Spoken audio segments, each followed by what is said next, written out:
साथियों, मैं डीपी कश्यप आप सभी का अपनी यूट्यूब चैनल SDS फाउंडेशन में आप सभी का हार्दिक स्वागत करता हूं। आज एक बार फिर आप लोगों के लिए एक इंग्लिश की क्लास लेकर उपस्थित हुआ हूं, जिसमें आज हम प्रेजेंट परफेक्ट कॉन्टिन्यूअस के बारे में डिस्कस करने वाले हैं। Present perfect continuous. वीडियो शुरू करने से पहले एक आप लोगों से रिक्वेस्ट है, अगर आपको हमारे द्वारा बताया गया रूल और कंसेप्ट अच्छा लगता है तो वीडियो को शेयर करें, चैनल को सब्सक्राइब करें और लाइक करें, जिससे कि हमारा हम मोटिवेट हो सकें और आप लोगों के लिए कुछ और नया करने के लिए हम सोच सकें। तो चैनल को सब्सक्राइब करना है इसलिए भी कि जो भी हमारी वीडियो आएगी इसके आगे की आपको सबसे पहले मिल सकेगी।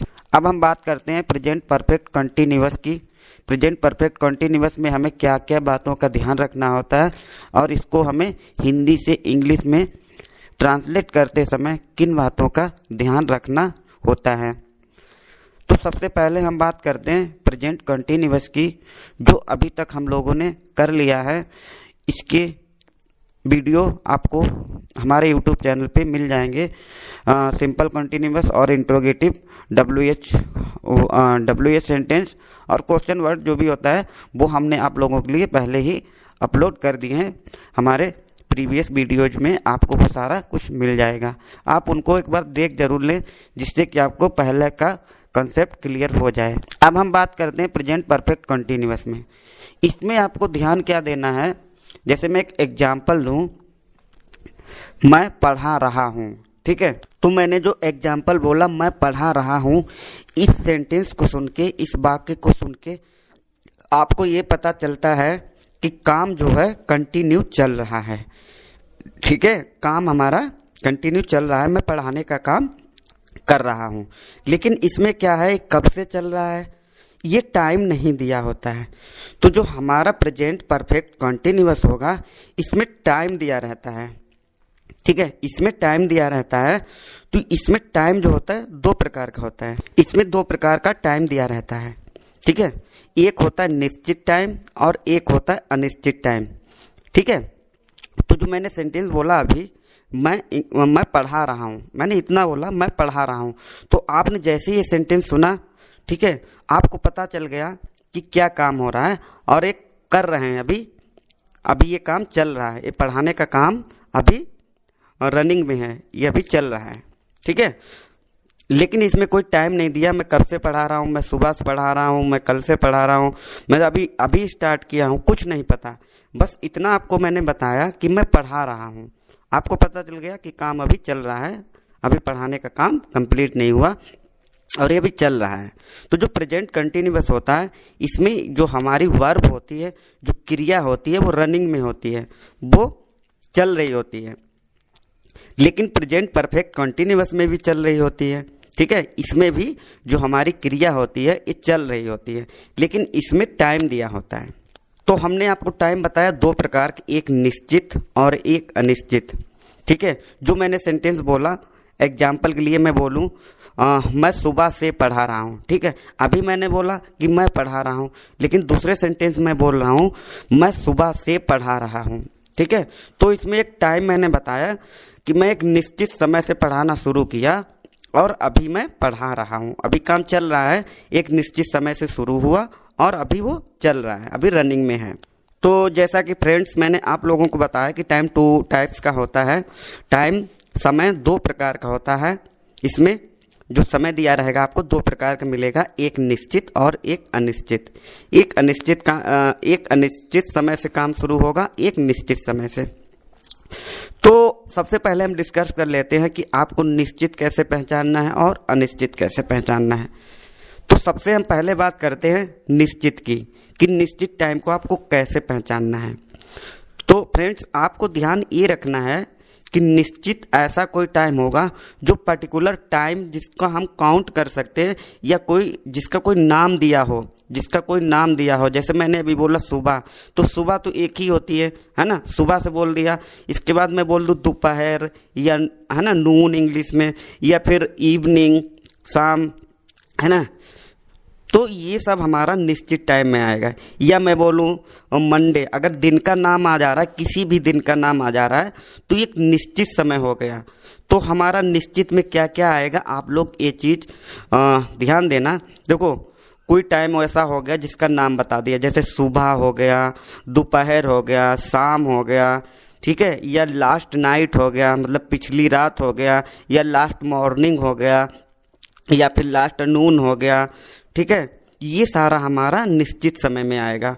और क्या निश्चित समय में आएगा, जैसे हमारा क्लॉक जहाँ पर भी दिया होगा, जहाँ पर भी घड़ी टाइम बताया जाएगा, वहाँ पर भी हमारा निश्चित समय होगा। जैसे कि मैं बोलूँ मैं 4 बजे से इंग्लिश पढ़ा रहा हूँ, तो मैंने एक टाइम बता दिया कि हम 4 बजे से पढ़ाना शुरू किए और अभी भी हम पढ़ा रहे हैं। एक निश्चित समय से हमने पढ़ाना शुरू किया और अभी पढ़ाने का काम चल रहा है, ठीक है। तो मैंने बोला मैं 4 बजे से पढ़ा रहा हूँ, तो इसमें क्या है कि एक टाइम दे दिया गया कि आपको पता चल गया कि ये जो है 4 बजे से पढ़ाना शुरू किए और अभी भी पढ़ा रहे हैं। और क्या आएगा हमारा निश्चित में, जैसे सन हो गया, ठीक है। मैं बोलूँ मैं 1998 से पढ़ा रहा हूँ या 2005 से पढ़ा रहा हूँ, ठीक है। तो ये जो सन होंगी, जो भी ऐसे टाइम दिया रहेगा, ये भी हमारा निश्चित में आएगा, ठीक है। अब हमें ये रखना है ध्यान कि निश्चित को दर्शाने के लिए हम क्या यूज करते हैं। निश्चित को दर्शाने के लिए हम सिंस का यूज करते हैं, SINCE सिंस, ठीक है। जो भी निश्चित टाइम होगा उसके साथ हम सिंस का यूज करते हैं। सिंस हम कहाँ यूज करें, कहाँ पे हमें सेंटेंस में बिठाना है, अभी हम आप लोगों को बताएंगे, ठीक है। तो और देख लेते हैं और क्या आएगा। किसी डे का नाम होगा, जैसे मंडे, सैटरडे, जो भी 7 डेज होते हैं, इसमें से किसी का भी नाम दिया है। जैसे मैं बोलूँ एग्जाम्पल के लिए, मैं सोमवार से यात्रा कर रहा हूँ, तो मैं सोमवार से यात्रा करना शुरू किया और अभी भी मेरी यात्रा जो है, हमारा सफ़र जारी है, कंटिन्यू है, ठीक है। तो निश्चित समय सोमवार से शुरू हुआ और अभी भी चल रहा है। आगे देखिए सन में मैंने आपको एग्जाम्पल दिया, मैं 1998 से पढ़ा रहा हूँ, या मैं 1998 से दिल्ली में रह रहा हूँ, कुछ भी हो सकता है, एनीथिंग। ये तो मैं आपको एग्जाम्पल बता रहा हूँ, एनीथिंग कुछ भी हो सकता है, बट आपको मैं ये इसलिए बता रहा हूँ एग्जाम्पल के तौर पे कि आप लोग समझ सकें अच्छे से, ठीक है। नेक्स्ट देखते हैं, लास्ट नाइट जहाँ आ जाएगा, लास्ट नाइट, ठीक है। वह लास्ट नाइट से, ठीक है, मान लो वह पिछली रात से सफ़र कर रहा है, ठीक है, मतलब यात्रा कर रहा है, ठीक है। तो हम लास्ट नाइट के लिए भी सिंस के यूज करेंगे। और जहाँ सन होगा, जहाँ सन, ठीक है, जहाँ पे ऐसे दे दिया आपको 2005, 2008, 2020, 2021, जो भी है, कुछ भी हो सकता है, वहाँ पर भी हमें सिंस का यूज करना है। क्योंकि सिंस हम क्यों यूज करते हैं, निश्चित टाइम दिखाने के लिए, निश्चित समय के लिए हम सिंस का यूज करते हैं। तो एक बार मैं और आपको बता देता हूँ। देखिए जो चीज़ें मैंने आपको बताई, ये ज़रूरी नहीं कि यही सारी चीज़ें, अगर यही सारी चीज़ें आएंगी तो आप डिसाइडेड टाइम में लगाओगे, निश्चित समय में लगाओगे, ऐसा नहीं है, और भी चीज़ें आ सकती हैं। ये मैं आपको एग्जाम्पल के तौर पर बता रहा हूँ। एग्जाम्पल के लिए मैं बोलूँ मैं 3:30 बजे से खेल रहा हूँ, ठीक है, तो ये भी हमारा टाइम बता दिया गया, एकदम कुछ भी इसमें डाउट नहीं है। मैंने शुरू किया खेलना 3:30 बजे से, ठीक है। देखो नेक्स्ट एग्जाम्पल देखो, मैं बोलूँ मैं सुबह से मूवी देख रहा हूँ, ठीक है, मैं सुबह से मूवी देख रहा हूँ। तो यहाँ पे क्या है कि यहाँ पर भी मॉर्निंग आ गया, जो कि सुबह, ये निश्चित टाइम में आएगा। मैंने आपको बताया था मॉर्निंग, नून, इवनिंग, ये सारा हमारा निश्चित टाइम में आएगा, ठीक है। तो अब हम देख लेते हैं कि हमें सिंस को कहाँ लगाना है। जैसा कि मैंने आपको बताया कि निश्चित समय दिखाने के लिए हम सिंस का यूज करते हैं, ठीक है, निश्चित समय के लिए हम सिंस का यूज करते हैं। एक एग्जाम्पल के माध्यम से हम लोग समझने की कोशिश करते हैं। मैंने बोला मैं सुबह से मूवी देख रहा हूँ, ठीक है। तो यहाँ पे हमारे पास क्या होगा, अब हम स्ट्रक्चर की बात करते हैं। आपको सबसे पहले सब्जेक्ट रखना है, ठीक है, उसके बाद हमारी हेल्पिंग वर्ब आएगी, ठीक है फ्रेंड्स, सबसे पहले हमारा सब्जेक्ट आएगा, उसके बाद हेल्पिंग वर्ब आएगी, उसके बाद मैन वर्ब आएगी।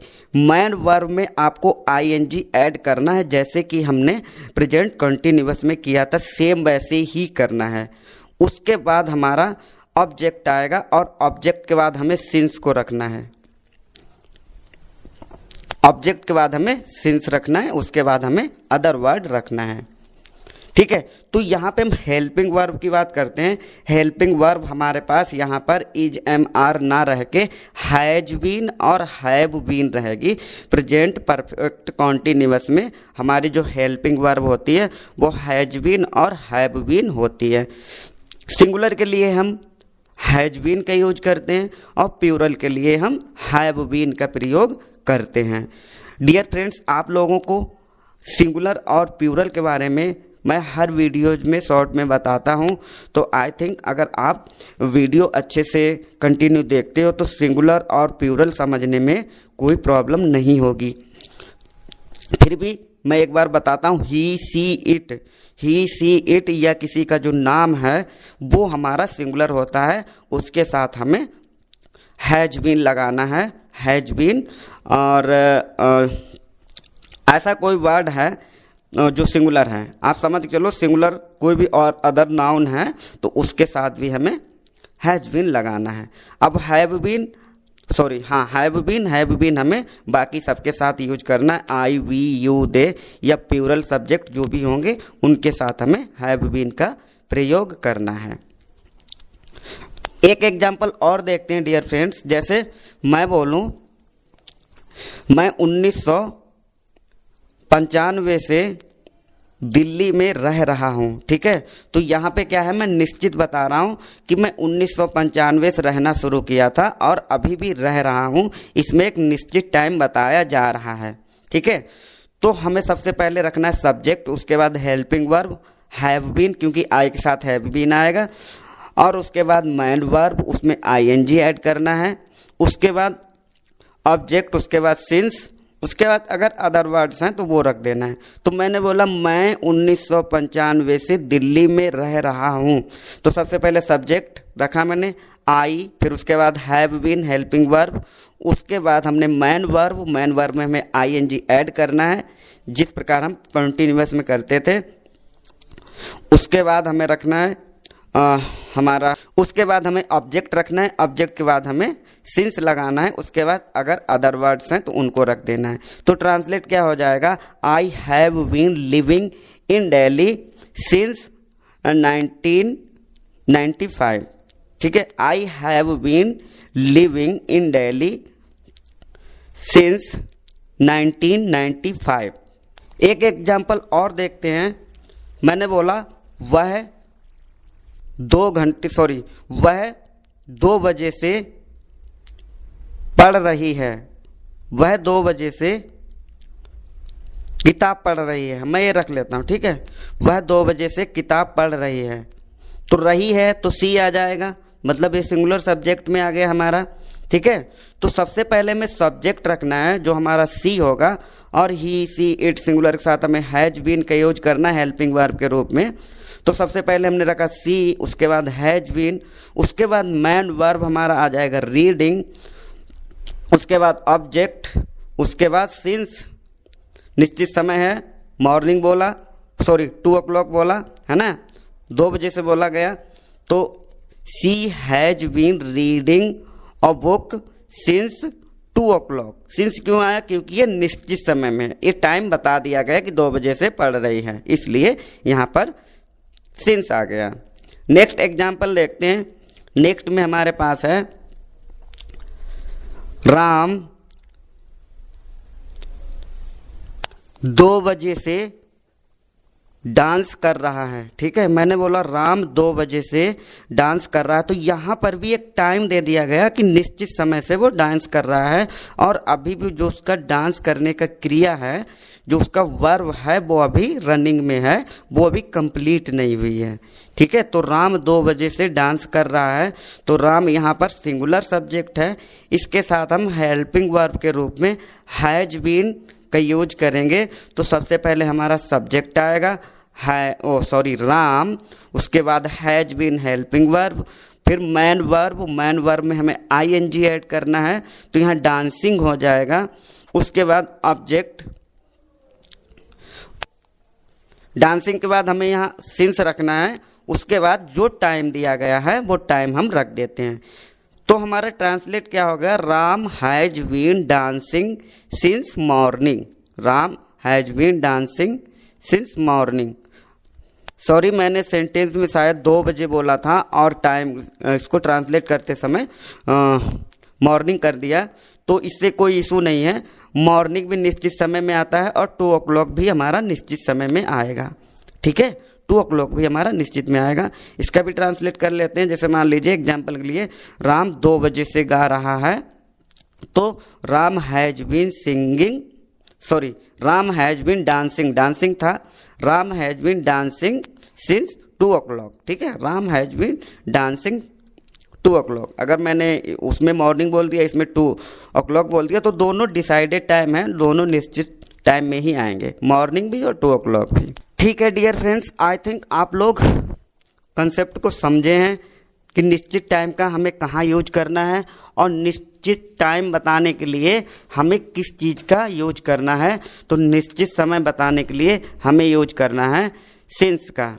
ठीक है, अब नेक्स्ट कंसेप्ट पे आते हैं। हमने बताया 2 टाइप्स का टाइम होता है। ठीक है, 2 टाइप्स का टाइम होता है। हमने निश्चित के बारे में डिस्कस कर लिया, अब हम अनिश्चित के बारे में डिस्कस करते हैं। जैसे कि आपको टाइम दिया हो लेकिन वो एकदम पक्का पता ना हो। जैसे मैं बोलूँ मैं 3-4 घंटे से दौड़ रहा हूँ, मैं 3-4 घंटे से दौड़ रहा हूँ। अब आपको ये तो पता है यहाँ पे टाइम और ड्यूरेशन दिया गया है, लेकिन क्या है, टाइम और ड्यूरेशन दिया गया है बट ये समय पक्का नहीं दिया गया। अब मैं बोल रहा हूँ मैं 2-3 घंटे से, मैंने बोला मैं 3-4 घंटे से दौड़ रहा हूँ, तो हो सकता है मैं 3 घंटे से दौड़ रहा हूँ, या हो सकता है मैं 4 घंटे से दौड़ रहा हूँ, या हो सकता है अभी 3.5 घंटे ही हुआ हो। तो ये कि डिसाइडेड टाइम नहीं है। ठीक है, तो डिसाइडेड टाइम जहाँ पे नहीं होता है, अनिश्चित समय होता है, ऐसी सिचुएशन में, ऐसी परिस्थिति में हम यूज करते हैं इसको बताने के लिए FOR। ठीक है, FOR इसका हम यूज करते हैं इस टाइम को बताने के लिए। तो सबसे पहले हम बात कर लेते हैं फॉर कहाँ कहाँ हम यूज करते हैं। जैसे 2-3 घंटे हो गया, 2-4 घंटे हो गया, ऐसे जहाँ पर भी बोला जाए वहाँ पर आपको वो अनिश्चित समय में रखना है, क्योंकि वहाँ पे नहीं बताया गया कि 2 घंटे हैं कि 3 घंटे। ऐसे आपको बोल दिया गया भाई 2-3 मिनट में मैं आ रहा हूँ, है ना, या 2-3 मिनट से मैं एक काम कर रहा हूँ। तो उसमें क्या है कि ये नहीं पता चल रहा है कि हम 2 मिनट से काम कर रहे हैं या 3 मिनट से कर रहे हैं। वो हो सकता है हमारा 1.5 मिनट भी हो सकता है, 2.5 मिनट भी हो सकता है। इसके अंडर में बताया जाता है कि इसके अंडर में ही मैंने, मतलब 3 मिनट से, अगर मैं बोलूँ कि मैं 2-3 मिनट से गा रहा हूँ, ठीक है, तो मैं 2-3 मिनट से गा रहा हूँ, तो इसका मतलब ये है कि मैं 3 मिनट से ज़्यादा नहीं हुआ। ठीक है, 3 मिनट से ज़्यादा नहीं हुआ, इससे कम हो सकता है, वो 2 मिनट 50 सेकेंड हो सकता है, 2 मिनट 30 सेकेंड हो सकता है, यह हो सकता है 2 मिनट ही हो सकता है ना। तो इसीलिए मैं बोल रहा हूँ मैं 2-3 मिनट से गा रहा हूँ, है ना। तो ऐसी सिचुएशन में हम फॉर का यूज करेंगे, ये भी हमारा अनिश्चित समय में आएगा। नेक्स्ट देखिए, मैं बोलूँ मैं 3-4 दिनों से सफ़र कर रहा हूँ। तो मैंने या तो 3 दिन हो गए या तो 4 दिन हो गए जब से मैंने सफ़र शुरू किया है, और अभी हमारी यात्रा जो है वो अभी शुरू, मतलब रनिंग में है, अभी क्रिया जो है वो चल रही है। ठीक है, नेक्स्ट एग्जाम्पल देखिए, मैं बोलूँ मैं 3-4 वर्षों से पढ़ा रहा हूँ, 3-4 वर्षों से पढ़ा रहा हूँ। तो यहाँ पर भी क्या हो रहा है कि यहाँ पे या तो 3 वर्ष हुआ है या तो 4 हुआ है, कुछ भी। जैसे मैंने आपको बोला मैं 3-4 वर्षों से पढ़ा रहा हूँ, ठीक है, तो आप सोचेंगे हो सकता है 3 वर्ष हुआ हो इनको पढ़ाते हुए या 4 वर्ष हुआ। डिसाइडेड टाइम नहीं है, 3.5 साल भी हो सकता है, मतलब 3.5 वर्ष भी हो सकता है ना, 3 वर्ष 6 महीने भी हो सकता है, या इसमें से भी कुछ कम हो सकता है। तो ये डिसाइडेड टाइम नहीं है। तो ऐसी सिचुएशन में जहाँ पे 2-4 साल बोला जाए, 2-4 दिन बोला जाए, 8-10 दिन बोला जाए, या कुछ दिनों से बोला जाए, ठीक है, तो वहाँ पर भी नहीं पता कुछ दिन कौन से दिन है ना, तो ऐसी सिचुएशन में भी हम फोर का ही यूज करेंगे। ठीक है, फोर का ही हमें यूज करना है। नेक्स्ट देखते हैं, जैसे कुछ मंथ हो, मैं 2-4 महीने से पढ़ा रहा हूँ, मैं 2-4 महीने से सुबह घूमने के लिए जा रहा हूँ। ठीक है, मतलब 2-4 महीने से ही मैंने मॉर्निंग वॉक स्टार्ट किया है। डियर फ्रेंड, जो मैंने एग्जाम्पल बोला, मैं 2-4 महीनों से सुबह घूमने जा रहा हूँ।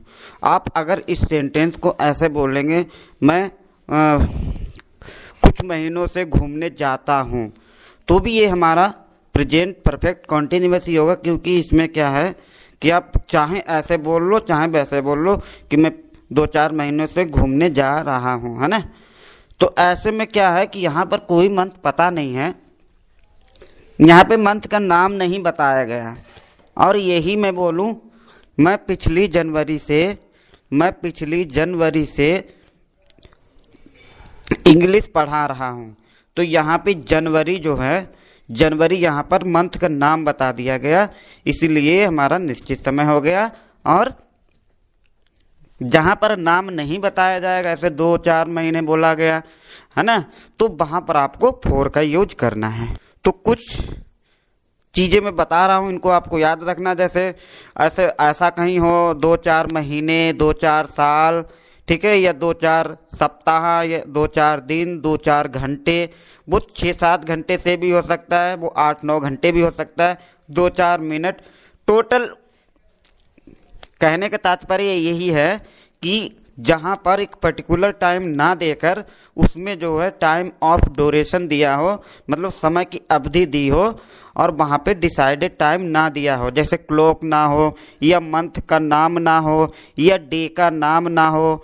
ठीक है, डे का नाम ना हो, या सन ना हो, या डेट ना हो। जैसे 2 तारीख 3 तारीख जो भी ये डेट्स होती हैं, इन डेट्स में से कोई डेट भी नहीं है, तब भी हमें अनिश्चित टाइम का यूज करना है, मतलब फोर हमें लगाना है टाइम दर्शाने के लिए। जैसे हो गया 4-5 सप्ताह, 4-5 महीने। ठीक है, ये सारे एग्जाम्पल्स जो हैं हमारे अनिश्चित समय के हैं। लेकिन जहाँ पर आपको मैं फिर से बता रहा हूँ, जहाँ पर किसी दिन का नाम दे दिया गया, जो भी हमारे 7 डेज होते हैं, इन 7 डेज में से कोई भी डे का नाम दे दिया गया, या क्लॉक में 12 o'clock दे दिया, 9 o'clock दे दिया, है ना, 10 o'clock दे दिया, 10:30 दे दिया, 12:30 दे दिया, या 1:30 दे दिया, 2:30 दे दिया, टाइम दिया हो, जहाँ भी क्लॉक का टाइम दिया रहेगा वहाँ पे आपको निश्चित टाइम सिंस का यूज करना है। ठीक है, तो क्लॉक हो गया, डे का नाम हो गया, या मंथ का नाम हो गया, या फिर हमारा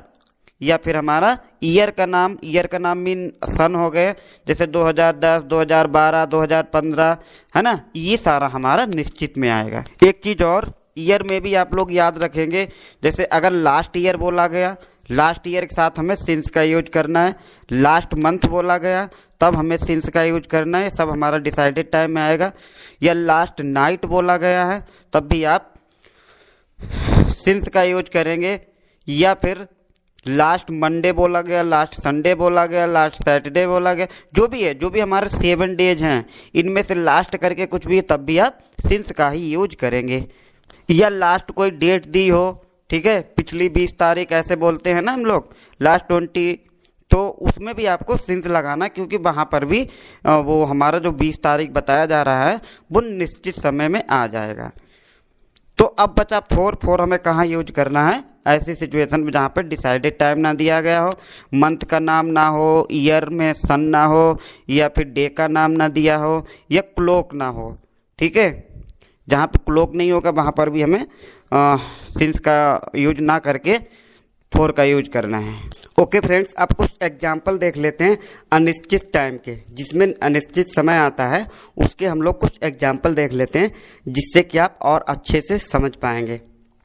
पहला एग्जाम्पल मैं लेता हूँ, मैं 4 महीने से पढ़ा रहा हूँ। ठीक है, मैं 4 महीने से पढ़ा रहा हूँ। ठीक है, मैं रख लेता हूँ, मैं 4 महीने से इंग्लिश पढ़ा रहा हूँ। ठीक है, मैंने बोला मैं 4 महीने से इंग्लिश पढ़ा रहा हूँ। तो अब यहाँ पे क्या है, कौन से 4 महीने की बात हो रही है भाई, वो जनवरी था कि फरवरी था कि मार्च था कि क्या था, कुछ नहीं पता है, यहाँ पे 4 महीने बोला जा रहा है। हमें नहीं पता किस महीने की बात हो रही, इसीलिए ये हमारा अनिश्चित समय में आएगा। तो हमें कैसे, जहाँ पे हम सिंस लगाते थे वहीं पे हमें फॉर का यूज करना है। सेम वही प्रोसेस रहने वाला है। देखते हैं, मैंने बोला मैं 4 महीने से इंग्लिश पढ़ा रहा हूँ, तो हमारे पास यहाँ सब्जेक्ट क्या है, आई। ठीक है, जैसा कि आपको पहले बताया, I we you they plural subject के साथ हम हैव बीन का यूज करेंगे। तो यहाँ पे हमारा हैव बीन रहेगा। सबसे पहले हमने रखा सब्जेक्ट, उसके बाद हैव बीन, ये हमारा हेल्पिंग वर्ब है। इसके बाद हमारा मैन वर्ब आएगा। मैन वर्ब में आपको आईएनजी ऐड करना है। इसके बाद इंग्लिश हमारा ऑब्जेक्ट, उसके बाद हमें फॉर रखना है। ठीक है, तो ट्रांसलेट क्या होगा, I have been teaching English for year. For year मैंने बोला, एक फॉर है जो टाइम अनिश्चित दिखाने के लिए बोला गया, FOR, और एक फॉर FOUR। ठीक है, नेक्स्ट सेंटेंस देखिए, मैं बोलूं राम 2 घंटे से सो रहा है। अब यहाँ पे मैंने बोला राम 2 घंटे से सो रहा है। अब वो घंटे में ये नहीं बताएगा 9 बजे सो रहा है कि 10 बजे सो रहा है, बस घंटे बताया गया। ठीक है, तो यहाँ पे डिसाइडेड टाइम नहीं है, तो यहाँ पर हम फॉर का यूज करेंगे। तो राम हमारा सिंगुलर सब्जेक्ट है, तो singular subject he see it या सिंगुलर नेम के साथ हमें हैज बीन हेल्पिंग वर्ब के रूप में ऐड करना है। हमें यहाँ पर यूज करना है हैज बीन। तो देखते हैं, सबसे पहले सब्जेक्ट रखा, उसके बाद हैज बीन, उसके बाद हमारा मैन वर्ब के बाद हमारा आएगा आईएनजी, उसके बाद हमारा फॉर आएगा FOR, उसके बाद 2 आवर्स आ जाएगा। ठीक है, तो Ram has been sleeping for 2 hours, मतलब राम 2 घंटे से सो रहा है। नेक्स्ट एग्जाम्पल देखिए, मैं बोलूं वे 2 वर्ष से इस कंपनी में काम कर रहे हैं। ठीक है, वे 2 वर्ष से इस कंपनी में काम कर रहे हैं। तो दे हमारा प्लूरल सब्जेक्ट है, वे का इंग्लिश दे हो गया, तो हमें प्लूरल के साथ हैव बीन लगाना है।